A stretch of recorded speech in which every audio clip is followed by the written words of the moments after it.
policy to deliver. গত 15 বছর ধরে একটি ন্যারেটিভ বা বয়ান খুব যত্ন করে তৈরি করা হয়েছে। সেটি হলো জামায়াত আন্দোলন করতে পারে, সরকার নামাতে পারে, সরকার ফালাতে পারে, কিন্তু দেশ চালানোর মতো মস্তিষ্ক বা ব্রেইন তাদের নেই। বিশেষ করে অর্থ মন্ত্রণালয় চালানোর মতো দক্ষ লোক তাদের নেই। সম্প্রতি বিএনপির মির্জা ফখরুলের জামাই ফাহাম আব্দুস সালাম তো বলেই দিলেন, জামায়াতের অর্থমন্ত্রী হওয়ার মতো একটা লোকও নাকি নেই, কোনো যোগ্যতা সম্পন্ন লোক জামায়াতে নেই। তারা বলে জামায়াত ক্ষমতায় গেলে অর্থনীতি ধসে পড়বে। কিন্তু আজ আমরা আপনাদের এমন একটি ছবি দেখাবো যা বিরোধীদের এই 15 বছরের অপপ্রচারকে এক নিমিষেই ধুলোয় মিশিয়ে দেবে। আজকের এই পর্বে আমরা এক্সপোজ করব জামায়াতের ইকোনমিক শ্যাডো ক্যাবিনেট। ছবির নিচের ডান দিকে তাকান, নাম ডক্টর নাসিরউদ্দিন আহমেদ, পরিচয় সাবেক চেয়ারম্যান জাতীয় রাজস্ব বোর্ড এনবিআর। এনবিআর হলো দেশের অর্থনীতির হৃৎপিণ্ড। যিনি এই প্রতিষ্ঠানের প্রধান ছিলেন তিনি জানেন কিভাবে রাজস্ব আদায় করতে হয়, কিভাবে অর্থনীতি সচল রাখতে হয়। জামায়াত তাকে তাদের পলিসি অ্যাডভাইজার হিসেবে প্যানেলে রেখেছে। চিন্তা করুন, বিরোধীরা বলেছে লোক নেই, অথচ জামায়াত এনবিআর এর সাবেক বসকে নিয়ে পলিসি তৈরি করছে। এটা কি প্রমাণ করে না যে জামায়াত আমলাতন্ত্র বা ব্যুরোক্রেসি চালানোর জন্য অভিজ্ঞদেরই বেছে নিয়েছে? ডক্টর নাসিরউদ্দিন যখন অর্থনীতির প্ল্যান করবেন তখন সেটা কোনো আবেগী প্ল্যান হবে না, সেটা হবে প্রফেশনাল এবং বাস্তবসম্মত প্ল্যান। শুধু রাজস্ব নয়, শিল্প খাত চালানোর জন্য জামায়াত সামনে এনেছে শামীম সারা খানকে। তিনি শিল্প মন্ত্রণালয়ের সাবেক অতিরিক্ত সচিব, একজন এডিশনাল সেক্রেটারি, জানেন মন্ত্রণালয়ের ফাইলের জট কিভাবে খুলতে হয়। জামায়াত প্রমাণ করল তারা শুধু পলিটিশিয়ান নয়, তারা টেকনোক্র্যাট এবং ব্যুরোক্র্যাটদের সমন্বয়ে সরকার গঠন করতে চায়। এই একটি ছবি প্রমাণ করে জামায়াত 2026 সালের জন্য পুরোপুরি প্রস্তুত। অর্থ মন্ত্রণালয় চালানোর জন্য তাদের হাতে কেবল রাজনৈতিক নেতা নয়, আছে দেশের সেরা সৎ আমলারা। দেশ চালাতে হলে শুধু অভিজ্ঞতা দিয়ে হয় না, লাগে আধুনিক জ্ঞান। জামায়াত কি সেকেলে অর্থনীতিতে বিশ্বাসী, নাকি তারা গ্লোবাল ইকোনমির সাথে তাল মেলাতে পারবে? এই স্লাইডটি দেখুন। এখানে আছেন প্রফেসর ডক্টর ওয়ারিসুল করিম। তিনি যুক্তরাজ্যের লিডস ইউনিভার্সিটি থেকে পিএইচডি করা। তিনি স্কুল অব বিজনেস অ্যান্ড ইকোনমিক্সের ডিন। তার প্রেজেন্টেশন দেখে, পলিসি দেখে রীতিমতো ভরকে গেছেন বিদেশি কূটনৈতিকরা। আরও আছেন doctor Sabbir Ahmed, north south ইউনিভার্সিটির প্রফেসর, কিন্তু ডিগ্রি নিয়েছেন আমেরিকার মিশিগান স্টেট ইউনিভার্সিটি থেকে। এই ইউনিভার্সিটি হলো বিশ্বের সেরা ইউনিভার্সিটির একটি ইউনিভার্সিটি। পোস্ট ডক্টরেট করেছেন ভার্জিনিয়া ইউনিভার্সিটি থেকে। এরা হলেন ওয়ার্ল্ড ক্লাস ইকোনমিস্ট। আমেরিকা বা লন্ডনের টপ ইউনিভার্সিটি থেকে ডিগ্রিধারী স্কলাররা যখন জামায়াতের ইকোনমিক পলিসি তৈরি করেন তখন বিরোধীদের অযোগ্যতার বুলি হাস্যকর শোনায়। দেশের সর্বোচ্চ বিদ্যাপীঠ ঢাকা বিশ্ববিদ্যালয়ের ফিনান্স বিভাগের chairman professor doctor HM. Mosharraf Hossain, তিনিও আছেন এই প্যানেলে। ফিনান্স বিভাগের চেয়ারম্যান যখন একটি দলের পলিসি প্যানেল মেম্বার হন তখন বুঝতে হবে সেই দলের অর্থনৈতিক ভিত্তি কতটা শক্ত। শেয়ার বাজার, ব্যাংকিং সেক্টর এবং মুদ্রাস্ফীতি নিয়ন্ত্রণে এদের চেয়ে যোগ্য লোক আর কে হতে পারে? এবার আসুন চাকরি খাতে, সবচেয়ে গুরুত্বপূর্ণ খাত। নির্বাচনের মাঠে বিএনপি চিৎকার করে বলছে আমরা ক্ষমতায় গেলে কোটি কোটি চাকরি দিব। শুনতে খুব ভালো লাগে, কিন্তু প্রশ্ন করুন কোন সেক্টরে আপনারা চাকরি দিবেন, প্ল্যানটা কি, পরিকল্পনা কি? দেখবেন সব চুপ। একেই বলে ফাঁকা বলি, ফ্যামিলি কার্ডের মতো ফাঁকা বলি। কিন্তু জামায়াতে ইসলামী শুধু বলছে না, তারা দেখাচ্ছে কারা এই চাকরি তৈরি করবে।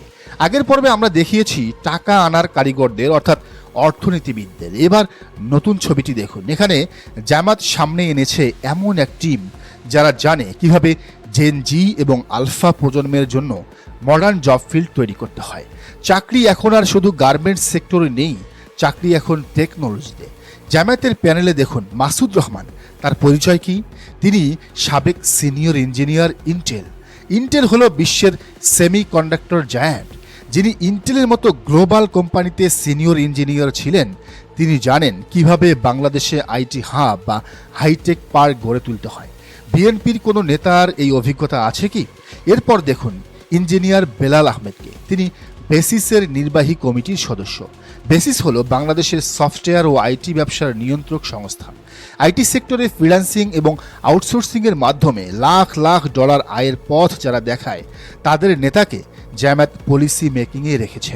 এর মানে হলো জামায়াত চায় যুবকরা শুধু চাকরি খুঁজবে না, তারা গ্লোবাল মার্কেটে কাজ করবে। বাংলাদেশে চাকরি নেই এটা ভুল কথা, আসল সমস্যা হলো দক্ষ লোক নেই, একে বলে স্কিল গ্যাপ।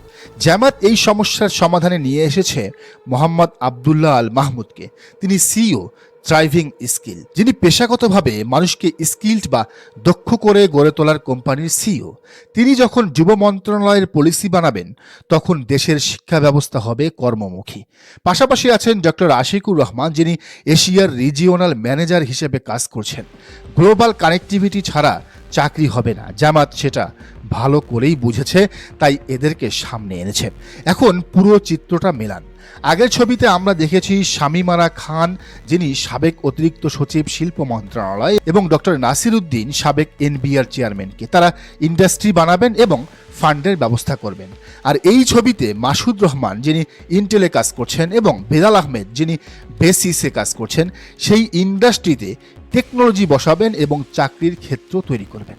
বিএনপি দিচ্ছে শুধু রাজনৈতিক ভাষণ, ভুয়া ফ্যামিলি কার্ড, আর জামাত দিচ্ছে অর্থনীতি প্লাস প্রযুক্তি প্লাস দক্ষতার এক কমপ্লিট ইকোসিস্টেম।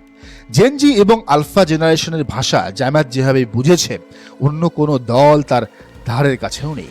আপনি কি এমন দলের প্রতিশ্রুতিতে বিশ্বাস করবেন যাদের কোনো পরিকল্পনা নেই, প্ল্যানিং নেই, নাকি এমন দলের উপর ভরসা করবেন যাদের টিমে ইন্টেল, বেসিস এবং টপ ইউনিভার্সিটির প্রফেশনালরা আছেন? কোটি চাকরির স্বপ্ন যারা দেখায় তাদের নয়, যারা সেই স্বপ্ন বাস্তবায়নের রোডম্যাপ এঁকেছে, ভোট তাদেরকেই দিন। উন্নত বিশ্বে বিরোধী দলগুলো শ্যাডো ক্যাবিনেট গঠন করে, জামাত ঠিক সেই কাজটি করছে। এই পলিসি সামিট প্রমাণ করে তারা ক্ষমতায় যাওয়ার আগেই ঠিক করে রেখেছে কে অর্থমন্ত্রী হবেন, কে উপদেষ্টা হবেন। এটাকে বলে অ্যাডভান্সড পলিটিক্যাল ভিশন। জামায়াতের ঝুড়িতে লোক নেই এটা ভুল, বরং জামায়াতের ঝুড়িতে এমন সব লোক আছে যাদের যোগ্যতা অনেক বড় দলের চেয়েও বেশি। এবার আসেন স্বাস্থ্য খাত। জামায়াতের আনবিচেবল দুর্গ বলা হয় চিকিৎসা খাতকে। দেশের সবচেয়ে বেশি ডাক্তার এই দলটার, এখানে জামায়াত অপ্রতিদ্বন্দ্বী। পরিসংখ্যান বলছে জামায়াতের নারী ও পুরুষ শাখায় যে পরিমাণ স্পেশালিস্ট ডাক্তার রয়েছেন তার অর্ধেকও বিএনপির ড্যাবে নেই। এটা শুধু সংখ্যার বিষয় নয়, সারা দেশে ইবনে সিনা, ইসলামী ব্যাংক হাসপাতাল এবং শত শত প্রাইভেট ক্লিনিক পরিচালনা করে জামায়াত একটি প্যারালাল হেলথ সিস্টেম দাঁড় করিয়েছে। যারা বেসরকারিভাবেই এত বড় স্বাস্থ্যসেবা চালাতে পারে, তারা যখন স্বাস্থ্য মন্ত্রণালয়ের দায়িত্বে আসবে তখন দেশের স্বাস্থ্য খাতের চেহারাই বদলে যাবে। জামায়াতে ইসলামী স্বাস্থ্য খাতে দুটি বড় পলিসি দিয়েছে। 5 বছরের নিচে আর 60 বছরের উপরের সবার চিকিৎসা ফ্রি। এই দুই সময়ে কিন্তু মানুষের চিকিৎসার পেছনে সবচেয়ে বেশি খরচ হয়। তাহলে এবার বলেন ভোট কাকে দিবেন? জামায়াতের একটি বড় শক্তি হলো তাদের নারী জনশক্তি। মেডিকেল সেক্টরে হাজার হাজার নারী ডাক্তার জামায়াতের আদর্শ ধারণ করেন। স্বাস্থ্য খাতে নারীদের অংশগ্রহণ নিশ্চিত করতে জামায়াত যে মডেল তৈরি করেছে তা অন্য কোনো দলের নেই। স্বাস্থ্যমন্ত্রী বা সচিবালয়ে এদের পদায়ন হলে স্বাস্থ্যসেবা হবে মানবিক এবং দুর্নীতিমুক্ত। বন্যা হোক কিংবা করোনায় জামায়াতের ডাক্তাররা সবার আগে মাঠে নামেন। এই ডেডিকেশন কেন? কারণ তাদের কাছে ডাক্তারি শুধু পেশা নয়, এটি একটি ইবাদত। এই স্পিরিটটাই স্বাস্থ্য মন্ত্রণালয় চালানোর জন্য দরকার। স্বাস্থ্যখাত নিয়ে বিরোধীরা কোনো প্রশ্ন তোলার সাহস এমনিতেও পায় না, কারণ এখানে জামায়াত চ্যাম্পিয়ন, সবার চেয়ে এগিয়ে। দেশ চালাতে হলে দুটি জিনিস লাগে, এক যোগ্যতা, দুই সততা। জামায়াত আজ প্রমাণ করেছে তাদের যোগ্যতা আছে, আর ইতিহাস প্রমাণ করেছে তাদের সততা আছে। জামায়াত কখনো এককভাবে ক্ষমতায় ছিল না, কিন্তু যখন এই সুযোগ পেয়েছে তাদের মন্ত্রীদের বিরুদ্ধে দুর্নীতির একটা মামলাও কেউ দিতে পারেনি। এমনকি তাদের চরম শত্রুরাও তাদের চোর বলতে পারেনি। অন্য কার্ড খেলেছে, মুক্তিযুদ্ধ কার্ড খেলেছে, গুপ্ত কার্ড খেলেছে, কিন্তু তাদেরকে চোর, বাটপার, দুর্নীতিবাজ কিংবা চাঁদাবাজ কেউ বলতে পারেনি। একজন এনবিআর চেয়ারম্যান যখন সৎ হন তখন দেশের রাজস্ব বাড়ে। একজন অর্থমন্ত্রী যখন টাকা পাচার করেন না তখন রিজার্ভ বাড়ে। জামায়াতের এই প্যানেল মেম্বাররা শুধু উচ্চশিক্ষিত নন, তারা নৈতিকভাবে বলিয়ান। এই কম্বিনেশনটাই বাংলাদেশকে সিঙ্গাপুর বা মালয়েশিয়া বানাতে পারে। বিরোধীরা কেন বলে জামায়াতের লোক নেই? কারণ তারা ভয় পায়। তারা জানে মানুষ যদি একবার জানতে পারে যে জামায়াতের কাছে ডক্টর নাসির উদ্দিন বা ডক্টর সাব্বিরের মতো লোক আছে, তবে মানুষ আর লুটেরারদের ভোট দেবে না। তাই তারা এই সত্যটা লুকিয়ে রাখতে চায়। কিন্তু আজকের এই ছবি সব ফাঁস করে দিয়েছে। জামায়াতের সবচেয়ে বড় শক্তি তাদের ক্লিন ইমেজ।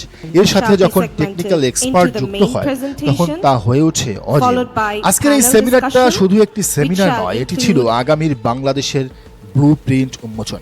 জামাত 2026 সালের জন্য যে ভিশন তৈরি করেছেন তার নাম অ্যাসপায়ারিং বাংলাদেশ। এখানে অর্থনীতি, ব্যবসা এবং বিনিয়োগ নিয়ে কথা হয়েছে। মিয়া গোলাম পরোয়ারের মতো রাজনৈতিক নেতার পাশে যখন ডক্টর ওয়ারিসুল করিমের মতো একাডেমিকরা বসেন, তখন সেটা হয় পলিটিক্স উইথ ব্রেন। জামাত এই মডেলটাই সরকারে নিয়ে আসতে চায়। আজকের এই 10 জনের প্যানেল দেখলেই অন্তত 5টি মন্ত্রণালয়ের দায়িত্ব দেওয়ার মতো লোক পাওয়া যায়। অর্থ, পরিকল্পনা, শিল্প, বাণিজ্য, এনবিআর, সব জায়গার জন্য লোক রেডি। জামাত খুঁজছে না, জামাত তৈরি করে রেখেছে। আপনারা 15 বছরের অপপ্রচার শুনেছেন, এবার নিজের চোখে দেখুন, যাচাই করুন যাদের কাছে এমন রিসোর্স পার্সন আছে তারা কি দেশ চালাতে পারবে না? অবশ্যই পারবে, বরং অন্যদের চেয়ে ভালো পারবে। দর্শক, আপনার কি মনে হয় জানার মন্তব্যের ঘরে। আর এই চ্যানেলে নতুন হলে অবশ্যই সাবস্ক্রাইব করে বেল আইকনটি বাজিয়ে রাখুন।